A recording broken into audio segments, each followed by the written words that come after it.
السلام عليكم ورحمة الله وبركاته. ይህንን ቪዲዮ ተመልከቱት። ጅኑ እንዴት እንደሚያስቸግራት። ጅን ሐቂቃ ነው አለ። ልክ የሰው ልጅን እንደፈጠረው አላህም ጅንን ፈጥሯል።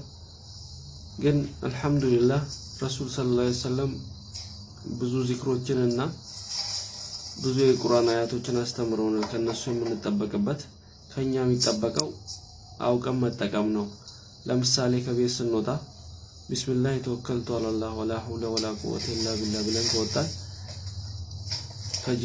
ከሸይጣን ጅን እንጠበቅበታለን ማለት ነው። በዛ ላይ ደግሞ አያተል ኩርሲይ የምንቀራ ከሆነ አላህ እኛን የሚጠብቀን መላእክት ይመድብልናል። እንደገና ወደ ቤት ስንገባ ቢስሚላህ ወለጅና ወቢስሚላህ ሐረጅና ወአላ ረቡና ተወከልና ብለን ሰላምታ አቅርበን ወደ ቤት ከገባን እኛን ተከትለው ወደ ቤት አይገቡም ማለት ነው። ሲቀጥል እንደገና ሽንት ቤት ውስጥ ይገኛሉ። ሽንት ቤት ስንገባ እንደገና اللهم اني اعوذ بك من الكبس والكبائس ብለን መንገባ ከሆነ ሽንት ቤት ውስጥ ያለው ጅን ቦታውን ለኛ ይለቅልናል ማለት ነው።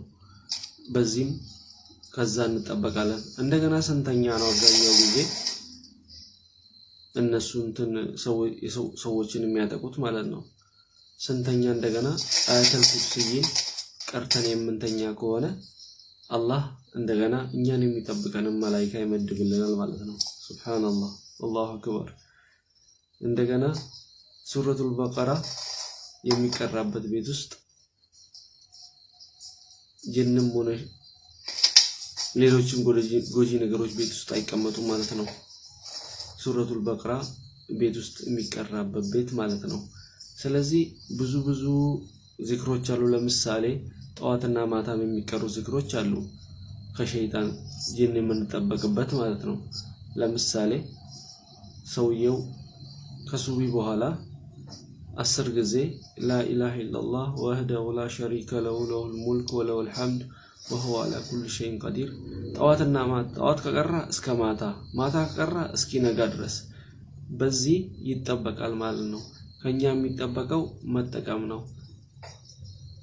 ስለዚህ ወንድሞች እስልምናን አውቀን ረሱል ሰለላሁ ዐለይሂ ወሰለም ያስተማሩን አስተምሮት በመከተል ከሸይጣን ጅን መጠበቅ እንችላለን ማለት ነው።